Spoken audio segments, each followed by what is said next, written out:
Welcome, everybody. Mabrika Taigwe, we are your hosts of Council Fire with the Riverwinds, Daka Kasike Naboria Mahura. I am Chief Joseph Riverwind, And I'm Dr. Laurelyn Riverwind. and we want to just thank you for being here with us on a very special and also a very sacred time and space as we're coming together to speak about something that's been the real epidemic of Native people ever since 1492. Today is a day that's commemorated, May 5th, as Missing and Murdered Indigenous Peoples Day. And many people are not, outside of the Indigenous community, are not aware of the fact that there is a crisis going on in Indian country, that we have many people, an inordinate percentage of people who go missing and are murdered. And so today, as part of our awareness for this day, we have a really special guest. She's a precious person, recently a new friend of mine, and we came together through She Leads Native America. And so we would like to introduce to you a missing and murdered Indigenous persons advocate, Gaynell Real Bird. Gaynell, could you introduce yourself and tell us a bit about yourself and your advocacy? Okay, Nishtaniku. Sipumut Stakis, Omuxboom. My name is Gaynell Real Bird. I am an enrolled Shoshone-Bannock member in Fort Hall, Idaho, and also a descendant of the Blackfeet tribe, also a descendant of the Mandan Hidatsa Rickarod tribe, and Cree from the Canadian side. And so I am a child protection social worker. And that's been my passion for the past 12 years. And I work in the missing, murdered Indigenous world in regards to how child protection intersects with human trafficking and missing, murdered Indigenous people in Indian country in the lower 49 states. So. Well, thank you so much for the work that you do, especially with the younger generations. It's not an easy job. You It's have a not, difficult job. yeah, it's very difficult. And it's not something that most people could even begin to wrap their minds around the things that you've seen, heard, witnessed. We understand. And so we just are very thankful for those of you and those who are watching. Please pray for the resiliency of the mind and against PTSD and against trauma for those like Miss Gaynell who are working in this field. We have another friend of ours who worked in child protective services For the BIA. For the BIA and in Alaska. And she's retired now, but she's described to us some of the difficult challenges that you all face. And it's hard to leave that at home when your work time hours end, isn't it? Yeah, it's incredibly hard. I think one of the most interesting aspects of it is that, Indigenous people, they experience disproportionately high rates of violence. And, relatedly are the reported missing or the murdered at high rate. So we do have recovery of some of the individuals, but I think in the most part for child protection, when one of our children go missing, then it becomes more increasingly, serious for us as workers. I've been in experience in Bighorn County. I think there's a PBS documentary on it, and it was interesting because one year they had posters of all of the missing, murdered Indigenous women. In that instance, 1 month posted, and I had met or known or talked to 9 out of the 11. And so in some intersect of their lives, I was brought in, if not being a facilitator of some type of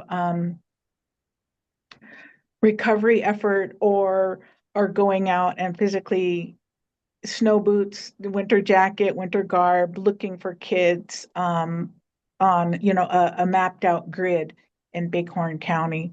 So I've been on the recovery side of it, and I've also been on the side of, unfortunately, people that have passed away. So, and both men and women. Um, and it's extremely, for the families and for the communities, come together.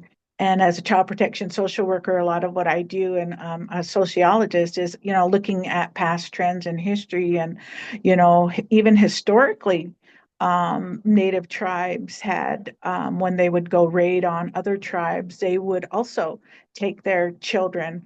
And, that was one of the things they did, was when they would raid, they would take, other kids as well. So there's some like historical parts to it, but I think it comes increasingly violent when their purposes weren't to harm the children. Their purposes were to regenerate their bloodlines. So in a non-native perspective, the perpetrators in a high percentage of the cases are non-native. So that really brings that polyvictimization, they call it, when children are in subjected to trauma at home. We're still the remnants of the boarding school era. So we're still trying to heal that process and heal that soul wound. And so a lot of what happens in these homes is that there's like, they never taught us how to parent in boarding school. So when that generation came back to parent, there was an enormous gap. And so they were victimized and then they re-victimized. So we're just on that intergenerational victimization where a lot of the statistics out there, where children, high rates of removals are made, it's from their own families. So that goes back, historically as well. So it's really hard working in Indian country, especially when you're dealing with both sides of the spectrum, the Western world and the Native world. And, you have to have that capacity to understand both sides of it when you're looking at a case or you're investigating a case. I was on the president's Lady Justice Task Force, and they've done a lot. They've actually done a lot from where they were to where they are now, but still those voices for justice are still crying out. And Lady Justice was, for those who don't know, who are listening, that was a program set up, signed into existence by President Trump during his first administration. And so that's a He was really actually the big, first president to address MMIW. he was. And, Yeah. that's a big honor that you would be working on that. And I loved the fact that finally a president was acknowledging it.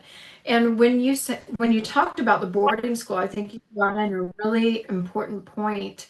Um, I would I would even go so far as to say maybe, you mentioned it didn't teach us how to parent.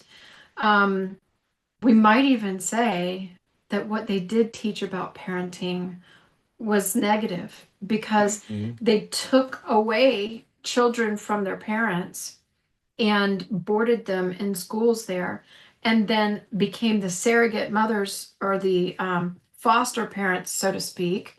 And what they did teach them about an authoritative relationship was abusive and unloving and uncaring and unkind, and made people think that they were a mistake, that God created a mistake when they created him, the person Indian. And so when we look at that, how that had interrupted a generation, not only did you have the generational trauma Mhm. and the personal trauma, but then you had institutionalized trauma that compounded it. And spiritual trauma, because a lot of this was also sanctioned by the Catholic Church. Spiritual abuse. So there was spiritual abuse. Yeah.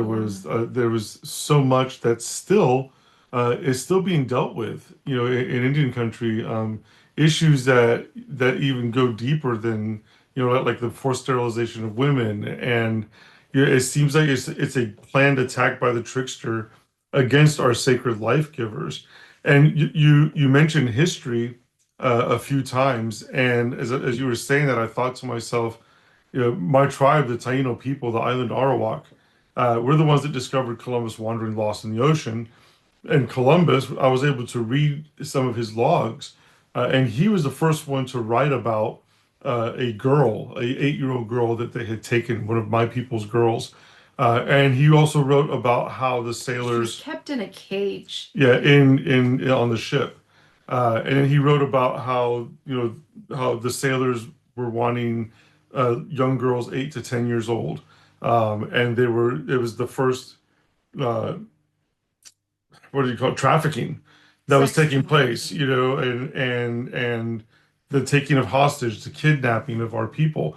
And then we're talking 1492, and now we fast forward to 2025, where the horrendous thing that happened to Emily Pike a few months ago, and the way her body was found, and what do you think is happening, and what do you think is not happening that is causing this 500 plus years later to still be happening to our people?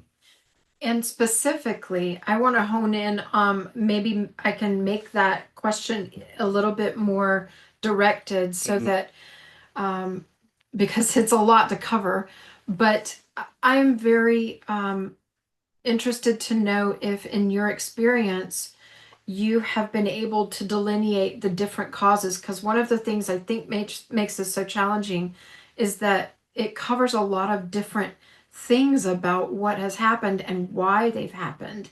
Can you touch on the different areas of why people disappear and um, And why do you think we're still dealing with this 500 years later? Well, so there's several categories, right? You have circumstances of missing people, American Indians, Alaska Natives. Some of them are not suspicious as they're categorized, and then suspicious and unknown. A lot of what Native, um, from my work, and it's like an intersect between criminal justice and child protection work. And so a lot of what we see are children that are coming out of homes where there's trauma and abuse, right? And so we look at it institutionally. And in Carlisle boarding school, I went there not once but twice, and that was really interesting. And I think those were some of the first forms of human trafficking that were condoned. And one of the interesting things is that when the girls would come across the United States on a train, because of the length of time that it took to get from there to Carlisle, Pennsylvania, the soldiers and the staff had raped the girls. And so, what would happen when they got to Carlisle is that they would kill the babies, and they call them mercy killings. Not to embarrass, the soldiers or the institution in which it was ran under, which is basically the federal government. And so I mean, they would kill the babies that came that as were birthed out of, yeah, that were a result of Mhm. sexual assault on the trains of these young girls. And so you got to remember that when they came there to Carlisle, their hair, any boarding school anywhere, their hair was cut, right? Mhm. And for a native child and never speaking, being assimilated yet, not being forced assimilated yet, is that was death to them. That meant that their families had died. And so you have that compounding on top of every other thing that had happened to them, other than getting washed with lime and, sprayed down and everything, and then completely, reformed, not to speak their language, beaten. There were children that ran away and stuff. But yeah, when I went to Carlisle, there was about 50 of them, but those were the only ones that were reported. And I said, there has to be more of them, right? So there was no cataloging process of the babies that were killed, mercy killed. So when you had, so when those they graduated like 30 some odd thousand kids out of those boarding schools, and those graduates couldn't go home, right? They couldn't go home because they were rejected because the way they talked, the way they dressed, the way they spoke, the way that what they ate and everything. So they were rejected by their people. So they had that trauma. They went to the Western side of civilization to try and get jobs and work. Including Ulysses S. Grant, his main right hand man was a Seneca, and he had a law degree, but he couldn't get the bar, right? So he was angry too. But anyway, so those they were rejected at that in that area. So where did they go? They went to the Bureau of Indian Affairs and worked.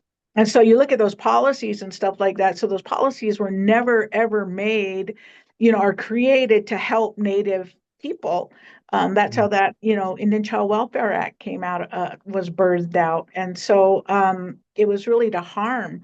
And so now we're in 2025 versus what happened back then. And we're barely at, like, we're not even at, like, if you put it in a pyramid, we'd be on the lowest part of understanding and being able to articulate, being able to, like President Trump, I got on a call once. We are looking for this young girl, and a lot of them get, trafficked into the cartel to be drug mules. Anyway, this young girl was in our backyard at Crow. We didn't even know it.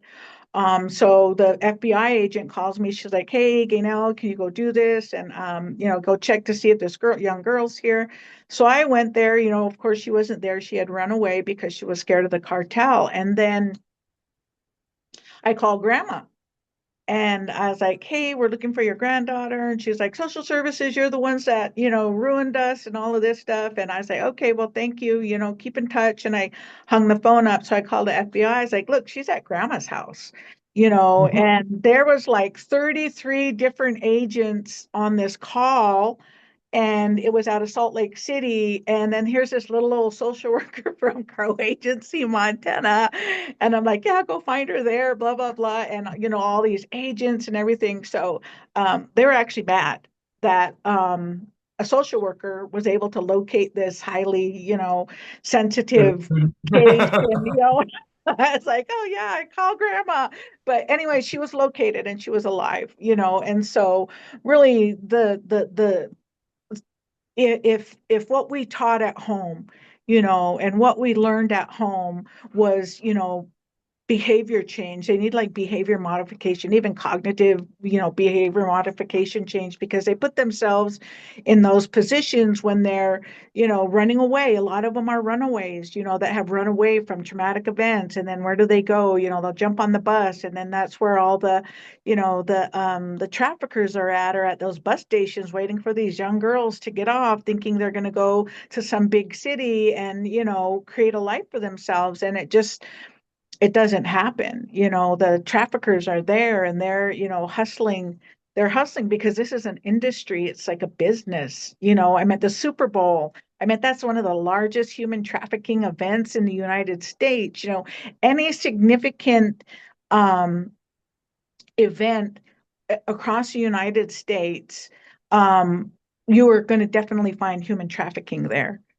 Because it's an industry with clientele that is easy to pick out from. Years ago, I thought, there's not very many kidnappings on the Indian reservations, until they started realizing, because of, like, we leave our doors open. You go from grandma's house to auntie's house to uncle's house, and nobody really worries about you because you're safe. Well, not anymore. Those times have absolutely changed, and that's because of the intrusion of drugs, lack of law enforcement, lack of policies. I mean, people have tribal law. We would go reservation to reservation and ask them, "Do you have a missing, murdered, and indigenous women or persons law on your books?" They're going to say no, because they don't. how do you respond to them? How do you react to them? Well, it has to be, you have to mobilize quickly. And that's why you get a lot of reports where the auntie says, well, I went and looked for my niece and she wasn't where she was supposed to be. So I called missing person or, went to law enforcement. They're like, oh, she's probably with boyfriend or she's probably somewhere else, and then a week later you find her dead. It's just that lack of response and lack of empathy and lack of compassion because of the way the system is designed. I think there's also a fear factor involved with these cartels, with these groups, which are also very specific in some cases when it comes to the trafficking on the reservations. And one of our friends, who's a former tribal police officer and tribal police chief, And FBI and yeah, and a special special agent, agent. he was telling us, and he's native too. He was telling us that a lot of times the people in the communities know, for example, where the bodies are. And they've told him, we know exactly where she is, but we We can't tell can't you. tell. We can't tell you. And he would have to Yeah, leave there absolutely just heartbroken that there is this fear, a grip of fear on families on the reservation from an outside force that was right. preventing them from being able to return these loved ones back to their families. So you Yeah, brought up the issue of substances, and one of the things that we've been telling people in how to prevent, because Firekeepers International, we do teach about resiliency and how to avoid being a soft, easy target with something like MMIW or hostage situations, like what Mhm. we teach, especially to Jewish people. But also, we've taught Native people, and And people in the when we church. and when Yeah. we when we talk to them about how to not be an easy target, one of the things that we bring up is substances and the fact that substances both can render you less capable of reacting in a good situation, in a bad situation, reacting in a good way, but also it can, if you are habitually becoming addicted to substances, then especially drugs, illicit drugs, it can cause a dependency. It can cause you to end up being trafficked. It can cause you to end up owing money to the wrong people. How often, how much do you see substance abuse a factor in an missing and murdered Indigenous people quite a um, bit, in quite a that bit. But there's also crisis? another factor. There's a factor of abandonment. So that spirit of abandonment, right? And the enemy always attacks the family, and that's written that he's going to come to rob, steal, kill, and destroy. But he attacks our families, And one of the interesting things is that we found in one of our in my work was in the Southwest was that grandparents were also trafficking their grandchildren in order to get money to go to the casino. So it's not just substance Oh. abuse and it's not just non-familial or anything like that. Sometimes it's the family.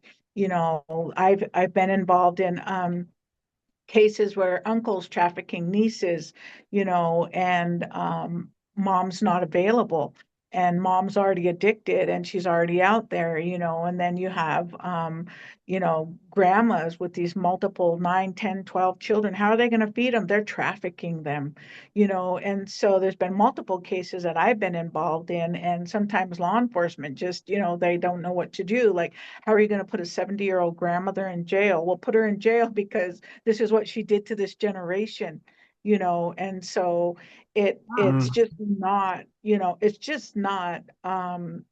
these non-natives and cartels and stuff like this.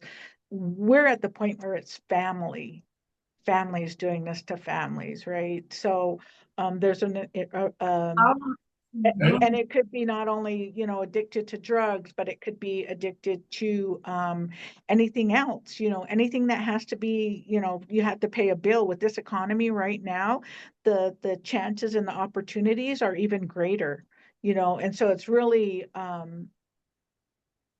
important, to keep our communities aware and educated and, you know, it happens anywhere and everywhere, and that's just a sad part about it. It's That's terribly, that's just horrifying to know that this is going on even from within our own people Mhm. groups, you know? And it's Yeah, drastically different from our traditional values, the traditional ways of our people and how we viewed life and how we viewed children and the protectiveness that we had over them. I mean, in my tribe, it was a very severe public punishment before the community if you hurt a child, right, and we just see it, not just historically through the reservation period, and then there's that spirit of rejection is what we like to call it, um, yeah, which, as Laurelyn said one day, we manifest as diabetes. But there's that rejection that we as Native people carry, and then that works hand in hand with all these other things, the abandonment, the fear, the right. all these things that open the doors that ends up crushing our people. And since Joseph mentioned it, I'll just very briefly sum that up to say what we were saying about the diabetes, what I hypothesize about the diabetes, because it's your cells of your body being resistant to bringing in insulin and being able to process sugar or the sweetness or the goodness. And so it's at a molecular level, our body's rejecting that which is good because it's just too much for us to process, and it's something that our body has grown unaccustomed to being able to deal right with. Mhm. So, but you brought up casinos, and to me, I view casinos as being one of the biggest, um, substances are a major part of, I think, and you've confirmed, um, a major part of the problem. I also think that casinos feed into it in a good deal, like a Oh, Mhm. big. definitely. Yeah. Yeah, Can you speak to that? yeah, we yeah, please. Yeah, so the industry of casino is going to definitely have a human trafficking component to it. And not only that, interesting enough, I think I mentioned this before, a lot of archaeological sites on our native reservations, they had those grave diggers and stuff like that. There's been cases where human trafficking is the same population of the people trafficking that are doing the grave digging. And so, like casinos, it's gambling, it's an addiction. It's something that they'll do to get money to go to places. And so what they do on some of the reservations is they'll do training, how to look for things, how to, spot suspicious activity in, say, hotel rooms, or, the age, and, just different things like that. And so there's that gambling, that's anything, but you got to realize anytime, well, you guys already know that anytime you're dealing with children or families, it's spiritual warfare. That's the bottom line. That's what we're dealing with, even in child welfare. It's that spiritual level that we have to deal with. If people actually understood that, and realized and started like the healing from the inside out. And because DNA trauma is also passed down in the DNA. There's a doctor out of Pasco Yaqui. He's a Pasco Yaqui tribal member. And I actually got an email from him because I was so interested in it. I said, well, if there's trauma in the blood, when can we start the healing? When does the healing part of it come in? When does that change that coding in that blood to be able to start to heal? When can we, start that process? And he kind of smiled at me, and he said, good question, but there's no answer. We're just finally understanding the trauma and how it's passed down even through our blood. As So believers, all of us here, these three of on this call, I think that yes, the epigenetics that you're talking about with Mhm. the encoding of trauma into DNA is is is a new study. Recently, during our generation, it's been understood that what scientists have been calling junk DNA because they didn't see a purpose to it is actually recording events in our at our cellular level. yeah, And ethnogenesis, yep. and as we are all believers here in Yeshua and know the healing power of Creator through His way, I believe that we can see that change when people come into the full knowledge and relationship and Mhm. begin healing at the spiritual level, which then manifests itself in the soul and in the body. But I do believe It's a that one spiritual of the blood transfusion. major, oh, that's a great way to put it, a Sorry. spiritual blood transfusion. There's a moment of pause and wow, wow, yes. Um, but as we look at the soul healing, I really believe that that counsel, that's one of the spirits of Yahweh, is counsel. It's mentioned in Isaiah 11, verse 2. And I believe that counsel from trained people is so key to Mhm. healing the way that we think, the way that we interact with ourselves and others, and the way that we um, deal with life without our coping mechanisms. And so maybe we each fully delve into what that process is for us. So right now, there aren't very many therapeutic treatment. I would say brief cognitive behavior, but then it's prolonged, right? Just to get them to understand that they were trafficked because it's normal for them. That was something normal that they were taught and groomed to do.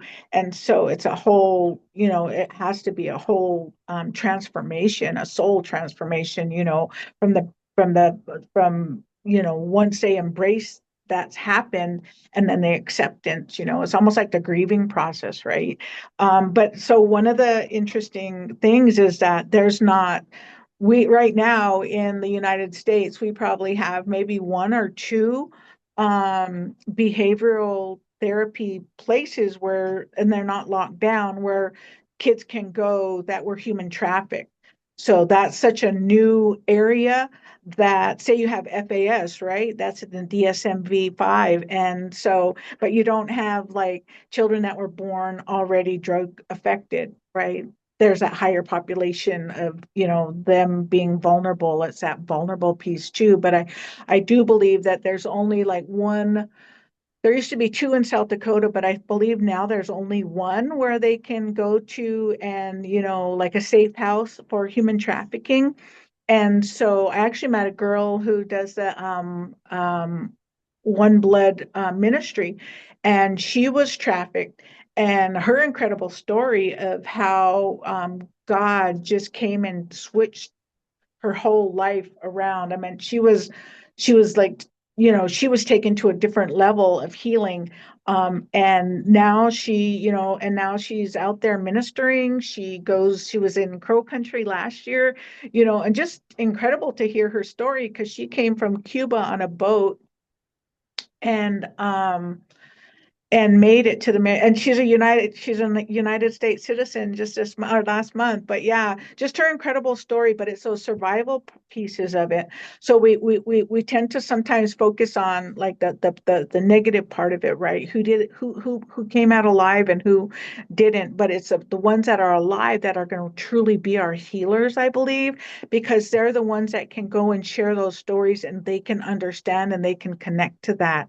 So once they're able to connect to that and to someone that has been through the same thing that they have been, almost like peer support, I think those are truly our healers, and I believe there's, through prayers, through fasting, maybe we can bring some more of those people out. I was here working in Fort Peck, and my husband came to get me. And so it was that morning, early that morning, and I had this dream. And I was at the banks of this huge river, and I had this little dog. And I'm not a dog person, but I had this little dog, and I was walking down to the banks, and the river was black. As far to the left and as far to the right and across, I could see water, but there was a bank on the other side. And I brought that little dog down and let him into the water, and he started drinking. And he was drinking, the water cleared out, right?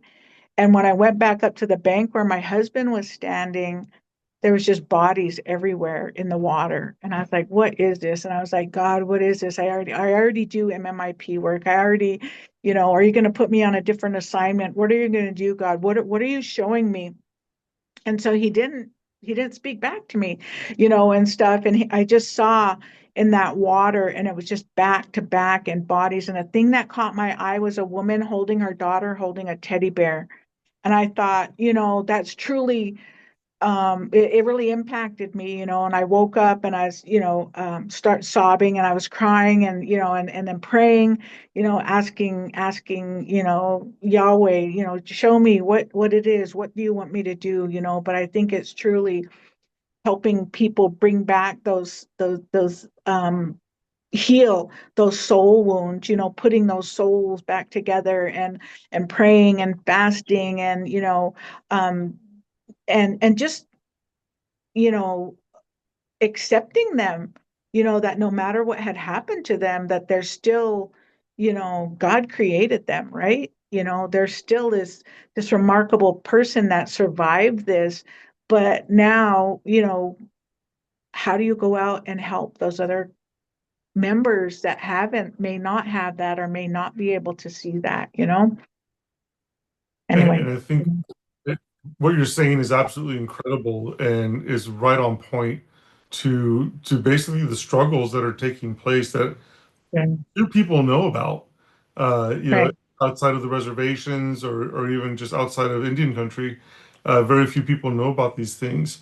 And as you were talking, I thought about the mental aspect, the mental trauma and the PTSD. We've got the trauma that's in our DNA. And we had heard another therapist talk about how there was a man who had suffered severe trauma, and they talked about how trauma actually creates grooves in your brain, like these Yeah. trenches, Pathways. pathways.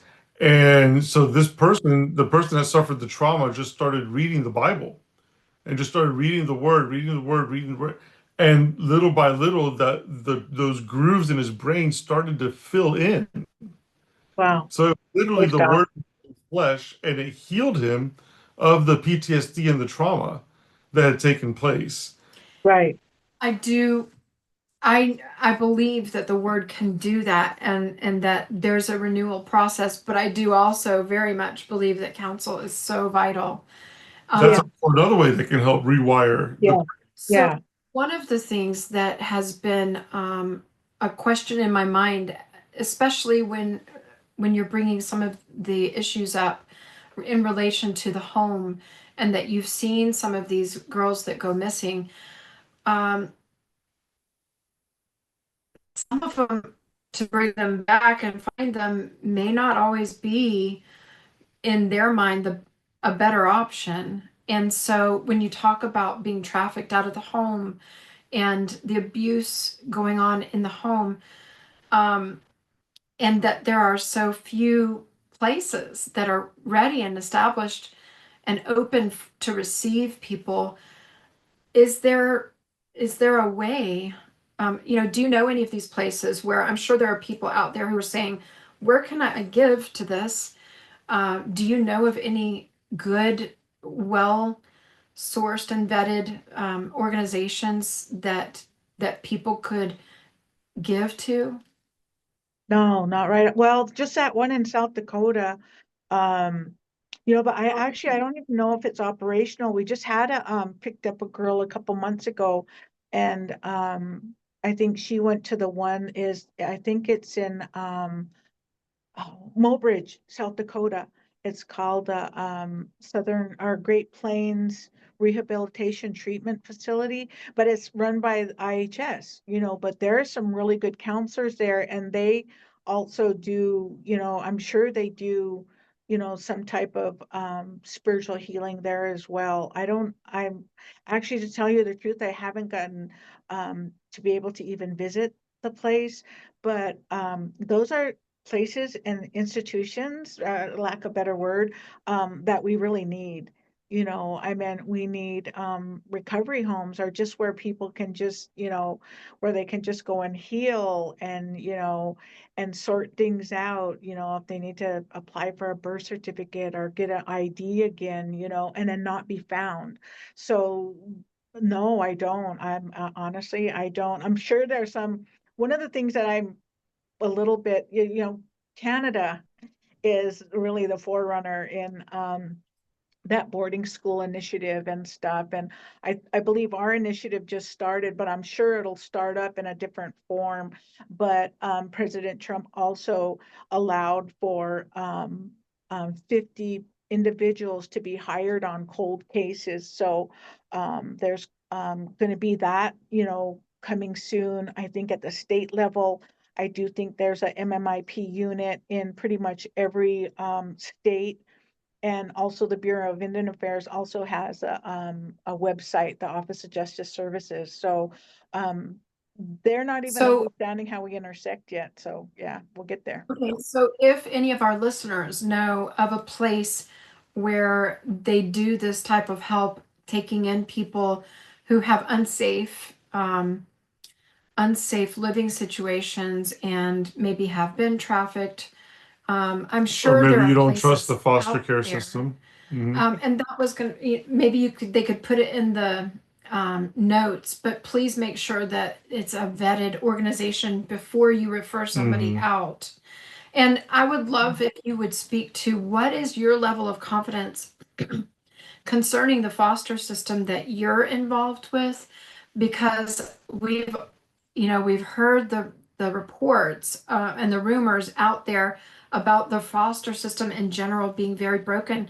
And Robert F. Kennedy Jr., Just yesterday, as the wasn't it? head of the HHS, has recently put out that 300,000 kids, plus more than 300,000 kids, are missing from the foster system, which has been a huge contributor, one of the largest contributors, in his words, to the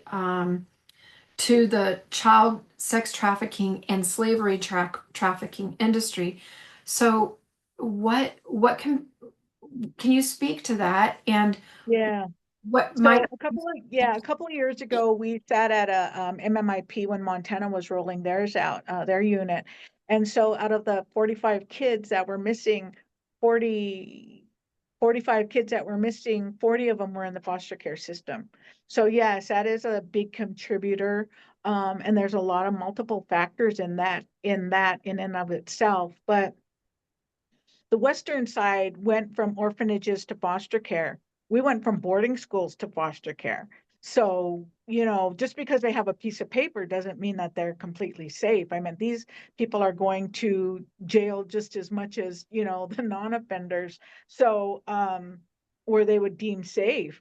But like things we put into place, like that Native American Children's Safety Act, Marcia Good, I like kudos to her, but just so we were able to do background checks, and that's how Purpose Code X came about, putting kids in safe places with their family, because really we try to keep them with family, and but sometimes that's just not possible. So different dynamics and different things lead into children leaving their own foster homes. Sometimes it's safety issues. Sometimes, it's, for lack of a better word, people that are religiously fanatic, I guess, and these native kids coming in and they've had no idea our upbringing like that. So everything's brand new. The food, how they dress, when they go to bed, all of that is absolutely new to them. So it's just a shock to their system. And so the only way they think is out is to run. And so that's a large population there as well. You know, I don't really know where he got his numbers or how someone from the Health and Human Services could say that, because he does that's the program he oversees.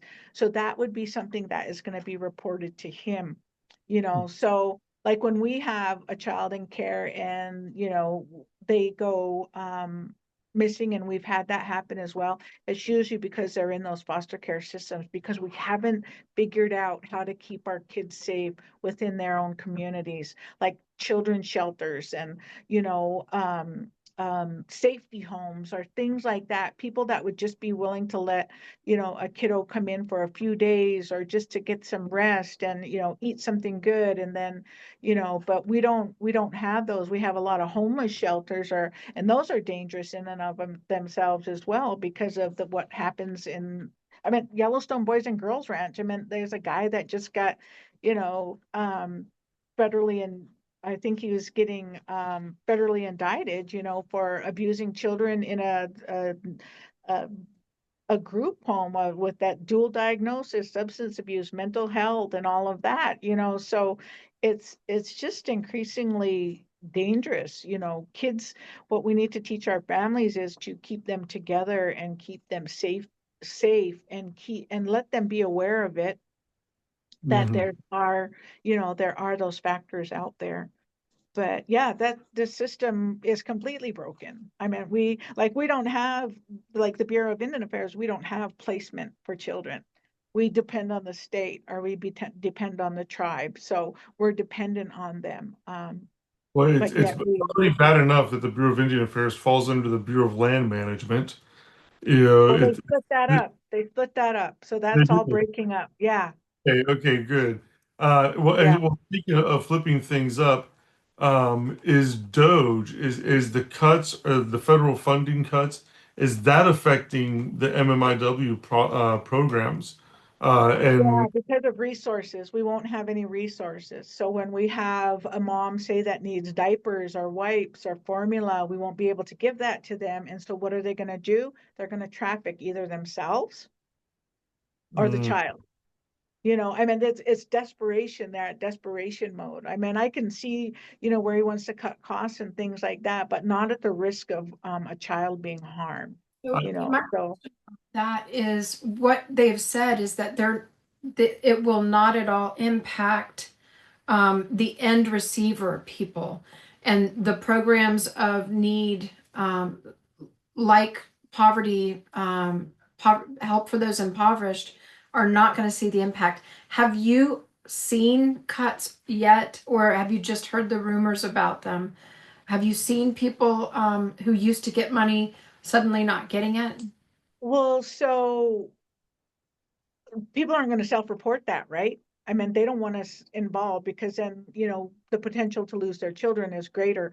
But we give, like, say we give food boxes out, and we've given out pretty much all our food boxes that we have. Now we have to wait a couple months, but yeah, I mean, we see that a lot. I mean, like right now we can't even buy wipes.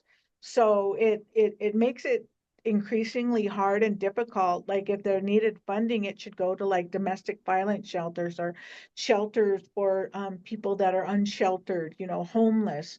Um, and they don't want to be labeled as homeless, you know. So it's those labels too that society gives them that make them more aware of who they Yeah. are and what their situations are and why those things are happening. And they're not going to walk in and say, you know, can you help me with my kids? You mm. So, know, does yeah. your employer accept donations from the general public? Yeah, we have different like we work with the National Native American Alliance program, and they bring in we have the food bank out of Missoula, Montana, so they bring in monthly food boxes. We get, I think there's a church, I think they're Lutheran, not churches, a church that gives us blankets for the kids, you know. And so people donate bags, people donate, we got that Nike N1, the native, they gave a bunch of tennis shoes. So we're just getting a bunch of shoes up to go out and help a mom with with all her kids and give them things that they need. I mean, even toilet paper is a necessity on the reservations. Like, I've never heard of anyone asking for toilet Absolutely. Absolutely. paper before. I mean, that's how drastic our Indian reservations are, impacted, that they don't have what we call, a basic necessity. That's for them a luxury item. That's where Yeah. we're at. So we will ask about direct links that go straight to you and or to your Mhm. the organization you work for. And if people donate to Firekeepers with a note on there, then we'll also Yeah, get something to you. just But put a note on there that says Real Bird on the Firekeepers donation box, and we'll make sure that those donations, whether it's financial or whatever, gets to what she's doing there on her reservation. typically we don't like to get Mhm. donations for other organizations though, because it creates stuff on our end. But we would like for them to go directly to you. Um, so when we So we'll put like the web address of where you're at with the Oh, contact okay. on there. Yeah. would love Yeah, to come up there sometime, Oh my and gosh, that would be awesome. we would love yeah. to come with like a whole big truckload of toilet paper and paper to wipe. Oh my Toilet. gosh, they would love that. Yeah. I mean, these families are great, you know what I mean? I mean, I like that's one of the things that's I laughed. I said, like I live on Sitting Bull's property. So where his camp was at the Battle of the Little Bighorn. And interesting, that was the first camp they saw. And there's like it's just women and kids, and then it wasn't. Oh, Anyway, so we lived there, and I was like, that's why I'm always coming back to Fort Peck, because that's his, this was his land, this was his territory. So well, yeah, for interesting, but for those who are watching this, if you want to help sponsor this trip to take supplies and just be a blessing, please contact us. Send us a message. I think that would be incredible to that would be awesome. just bring it, Yeah. bring You it. can meet some of the families, I mean, one of the things that we really, you know, would love to have is we would love to have, we have people that come and do their revivals and things like that. And it's coming up to that season and stuff, but something for the youth. Our kids here, they're just like incredible. They're incredibly smart. Um, and they're just that's really why I think the enemy attacks them, is that's what I was like sitting there thinking, Yahweh, why is it such a huge, why is it such an enormous attack on our native kids? Like, what is it? And then, it was because they are going to be the ones that are going to be reviving and awakening and coming up against him, and that's why they're being attacked so badly, and so incredibly harshly, is because I truly believe that they are the ones that are going to be the way makers and the changers, and awakening that sleeping giant. It's going to be those kids. I really believe that in my heart, my So prayer. we believe that too, especially since, we were just reading earlier today the verse where Yeshua says, the last will be first and the first will be last. Right, And we were the last. We were the last people to hear the gospel message, even though Creator to many of our tribes had either given dreams and prophecies about right. Creator's Son and the gospel message that was coming. And We have the reason why Joseph said that we can understand in some respects some of what's happened is because we have a lot of trauma stories ourselves in I our personal histories mm, and also in our families. Um, I have 3 family members who were kidnapped and held and hostage. held hostage. I have 2 kidnapping attempts against me personally. We There, have there was a man. sexual Yeah, assaults in our personal history. She was the first girl to escape a man that had raped and murdered 12 girls before her, Oh and she my God. was the first one to escape. And Yeah. we have, I remember, here's a question for you. Okay. I never knew I never heard of this kind of stuff growing up. I had a good mom and good dad. Our family had our issues, of course, but I never heard of sex trafficking. And it was a big deal to me when Adam Walsh went missing All and right. was found decapitated. But when I go back into my memory banks, I remember this old man who used to walk down the street, and he would come to give us candy every day. And I would go out there and get candy from him. And that happened over a long period of time. And then he kept inviting me to his house. And finally, my mom let me go to his house one day. And when I was in his house, he asked me if I knew what Spanish fly was. Mhm. Spanish fly, for those who may not have heard of the term, is a drug that's put in somebody's drink that I guess it's like a Moxie or Roxy or whatever they're called now. Yeah, It's a predecessor to, spike for yeah, a drug. It's an drugging somebody's aphrodisiac spike. drink Yeah. that makes them not be able to remember Wow. Yeah. things after that. And um, the next thing I knew, I was leaving his house. And so I don't know if I have a missing memory or not. And um, and so I'm curious, my question to you is, do you think that this is like exponentially worse than it ever used to be? Or do you like this last few generations are getting sicker and sicker in the head? Or do you think we're just hearing more about it and it's more widely known because there's the internet now and we hear all of these stories? Mm. I think it's just been recently uncovered. I think I so too. believe that this has been happening for years throughout history, but we're just putting a label to it. Like we like to put labels on everything because it makes us feel better, because it makes us feel more comfortable that, oh yeah, that's what that is. But that's been happening for years, and I mean, you look at some of the adoption processes that went on, and like I've heard stories, of the when the Mormon placement, those agencies and things like that. And so, I had a really good friend from Los Angeles, and he was adopted into it, and he was brutalized, and so and this is years ago. So, I think it's been going on, but now the voices, the blood's crying out. They want justice. They want divine justice at some point. They want people to step up and step out and help, because there's so many that we just rather stay comfortable in our homes and not do anything about it because it's too much to handle. But if we work together and if we unite together and we provide resources, and we have a link that says, this is where you can go. Um, this is where you can go to feel safe and be safe. Greyhound, if you're a runaway, you can jump on a bus and go pretty much anywhere in the United States, even including home. But we don't have the places that receive them.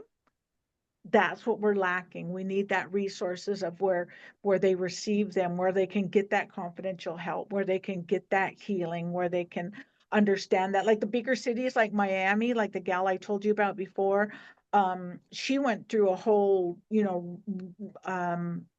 revitalization, regeneration, therapy, all of it, and she has to, pray and do her 40-day fast once a year just to make herself, you know, reconnect. And so it's important that, these programs really understand the spiritual aspect of it, and the healing properties that need to be incorporated into the work that they facilitate. I'm hoping that this is something that She Leads Native America can help with. Oh my God, that would be a prayer answered. I mean, we should actually be on the forefront of it, and because we already have knowledge, we have the people, we have the connections and stuff like that. We just need the spot, you know what I mean? We just need a universal place where they could go, where they would have that availability, you know, Yeah. to Well, tell them what Sheely's So for those who don't know what Sheely's Native America is. we are an organization that empowers women and validates women, empowers nations. That's our is empowering, honoring women, empowering nations, and we're a group of Native people who are we're united under the Messiah, and we are just trying to help each other, to encourage each other. And Gaynell Real Bird and I met through She Leads Native America. And actually, She Leads Native America would be a great place to I think so too. funnel money to the need. And it is co-founded by Maria Gergowich and I, and we have an action council, and Gaynell is our MMIP, Missing and Murdered Indigenous People,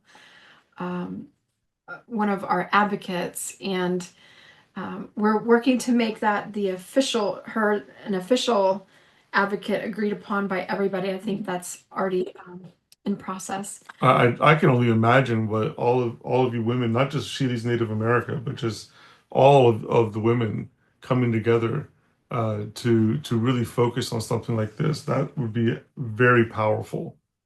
that Yeah. would Yeah. be incredible. Do Yeah. you have any statistics in winding down? Do you have any statistics that you might be able to share with us about this?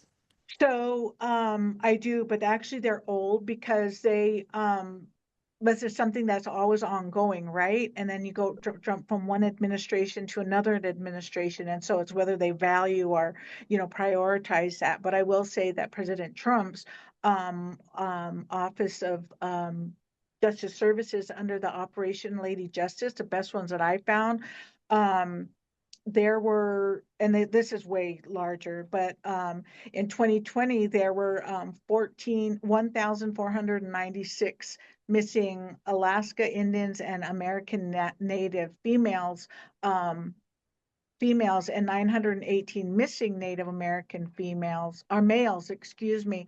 So proportionately, it is women that are greater, but men are also in that statistic. Um, and so there's like a name us portal that you can also go to. There's so many different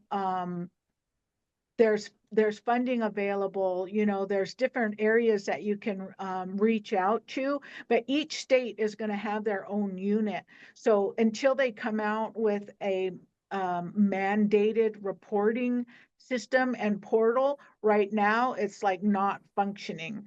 I don't know, between when the last administration and then this administration, like I said, their values are a lot different. So those are the types of statistics that you're going to be able to capture, but there are a lot of them. And so they go back to like the 70s, the 60s, missing people. You know what I mean?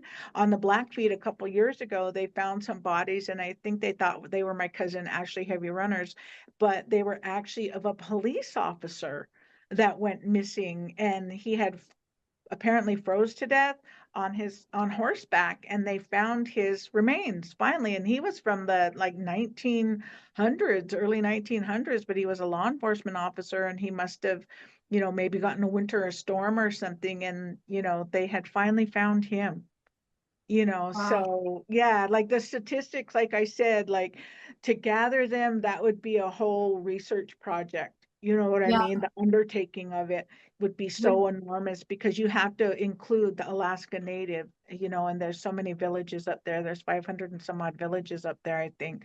And that so was difficult aspects, and what when we went to study it, and as part of NCAI, they were interested in creating something cohesive. That's the National Congress of American Indians. yeah, And when people have been some of the advocates have been very closed off about sharing what statistics they have.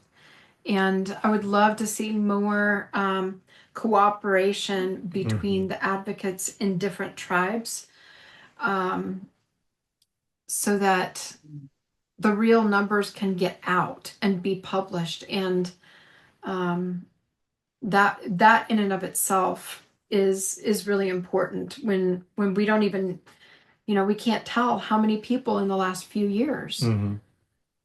And Yeah, I've got two last questions as we're wrapping up. sure.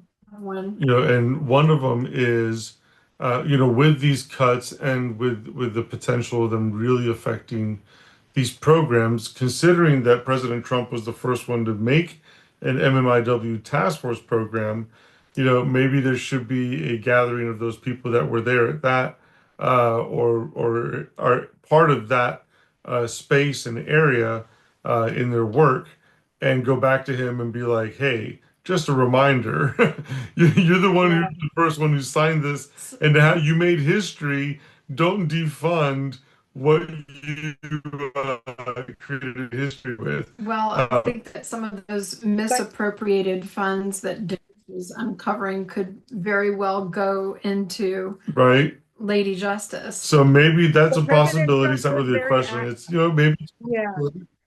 He's extremely What advocate. was I that? mean, he's an advocate for Native American communities. And as far as April 21st, 2025, 11 people have been removed and 6 people have been added. The FBI has about 4,300 open cases involving missing people, deaths, and abuse that disproportionately, affect Indian country. And the BIA estimates that nearly 5,000 disappearances or homicide cases involving tribal members have gone unsolved. So it's still a huge, Wow. huge, You Wow. know, a huge number. So yeah, yeah, when we lived on the Navajo reservation in Arizona when I was a child, um, murder was a really big deal. And it was so rampant that when one of my one of the teenagers there was asking my mother about her family, my mother answered that her mother lived in this state and her father was deceased. And immediately she said, "Oh, who killed him?" And so just her reaction of finding out that he was dead was automatically wanting to know who murdered him. Hmm. yeah, And just that would be the natural paradigm of a yeah, teenager in the 1970s is that's horrifying that right. murder is so commonplace. Um, I would like to know, do you have somebody who if is like that one person you really wish that they would find, that would be found? Yeah, Ashley Loring, Heavy Runner. Oh my gosh, Robert Wagner. Um, I like, I have I Oh. have like a whole poster board full of kids, and I pray for them. And, when we go do when we blow our horns, our shofar horns, or we have midnight prayer, we bring those names forward and pray for them continually and constantly, for the different reservations that are impacted so greatly. And usually it's sadly, the tribes and the reservations that have access, or the cartel has easy access to, and limited law enforcement. So, that's who we keep in prayer. Like I could blurt off the names and stuff like that, but it wouldn't be fair or give anyone else justice. I think just overall anyone that's out there that is missing, or murdered, that their blood is screaming out and they want that justice and they want to be found. And so yeah, like I said, I've been out there, with my snow boots on, 30 below, wind chill factors 50 below, snow pants, looking on these grids for people because it's so important, that these families have closure, and there's a lot of them that don't. Yeah. No. If you Yeah. could If you could send us a picture of that poster, we'll post it as a reply underneath Mhm. this. Um, Okay.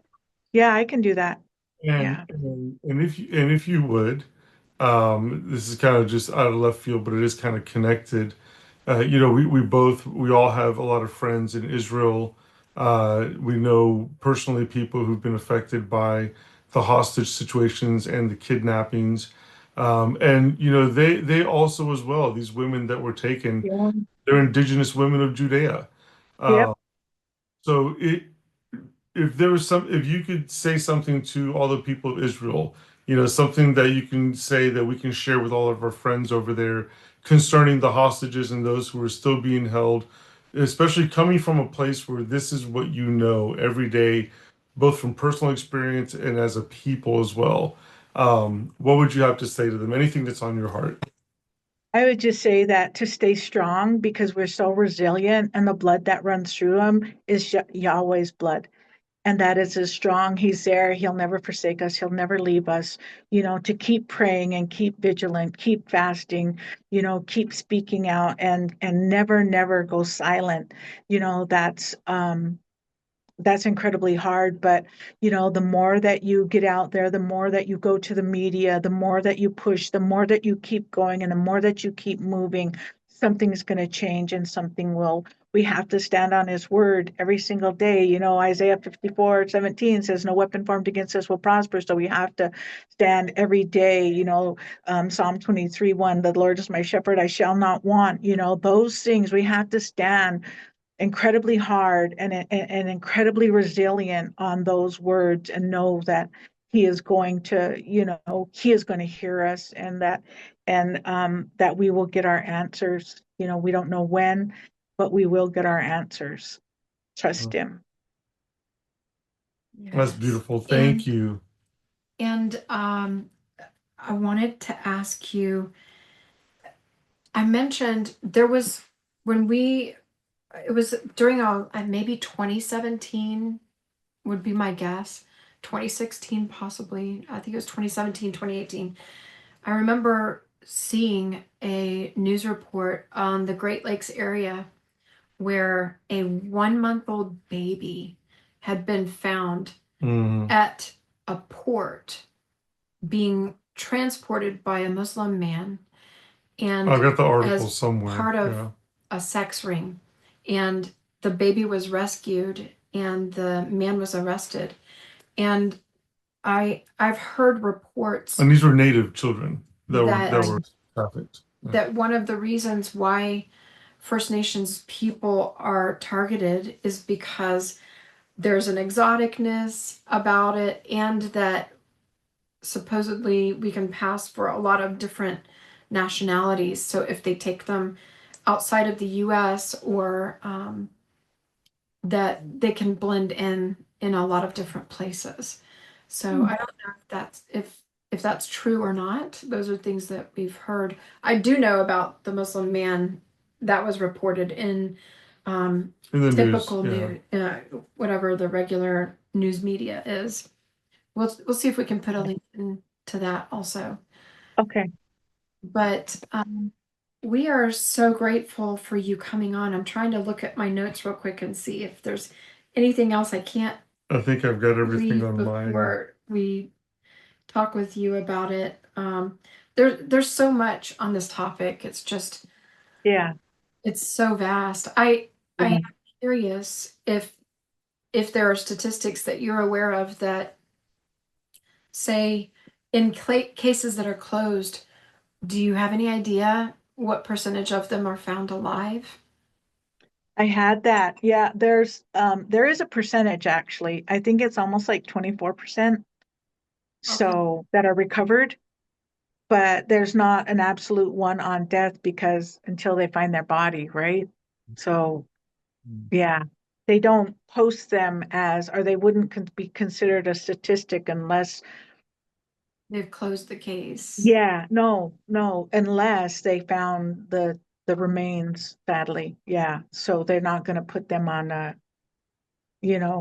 list unless they are able to close it when they do recover either a body or them alive, which I just read the other day where a 60-year-old lady was found alive and she was missing for, how many years. So, um, yeah, it's just maintaining that hope and keeping that hope and keeping that faith alive that keeps us really going and really keeping me in this work. So, I yeah. wonder how that compares to a national average, Right. So how can our listeners and the people who are watching this, how can we pray for your people, for your nation? For all of our native nations, for all of the ones that need to be the great awakening, that they start coming forward and they start the healers, the people, the counselors, the people that are not willing to be scared and go out, put some boots on the ground, feet on the ground, in the trenches, and really helping to, make sure that the communities are safe and that they're prayed for, and that the people in there start healing. They really need to heal, that our native communities need to heal. Like we already know the boarding school, we already know all of that. Now we want to start the healing process. Now we want to have that repatriational healing, that revitalization, restoration, rehabilitation, resurrection, of who we are as Yahweh's people. His blood runs through us. Now we want to steward that healing. How can that process begin? By prayer. yes. That's excellent. Yeah. And so please, if you're listening to this, please keep First Nations people in your prayers and the healing and healing of the mind, the The trauma. spirit, the soul, the Mm. heart would take place, and that they would have encounters. They would have encounters, good encounters from the Lord. And Yeah. that spirit of rejection will be broken over our, Amen. so that then we can be a people that forgives all these things from the past and then walk in freedom into the destiny that we have as First Nations people. As you were talking about the generation of all these children of our people that are being targeted, I, I thought crazy versus prophecy. I thought single, black elf, and even biblical prophecy. And we are living in the generations of the Rainbow Warriors, of the prophecies that many Native elders spoke about, being a generation where it's the Native people will bring healing to a hurt world, to a world that's broken, that's hurt, that needs healing. And so, of course, Trickster's going to come against our people because Yeah. we are a people who grow up understanding the spirit realm. We understand the battle between the good spirits and the bad spirits. We understand the supernatural. So then when we see the Bible and we're like, we see the supernatural stories in it, we're like, yeah, we totally get this. A donkey that talks. Yeah, we have stories about buffaloes that talk, things like that. So, Yeah. uh, I pray that that awakening that's taking place just continues.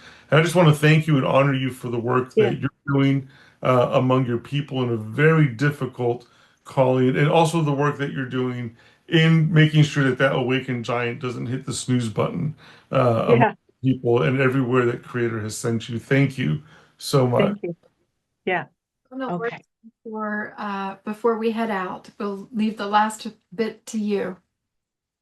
Final thoughts.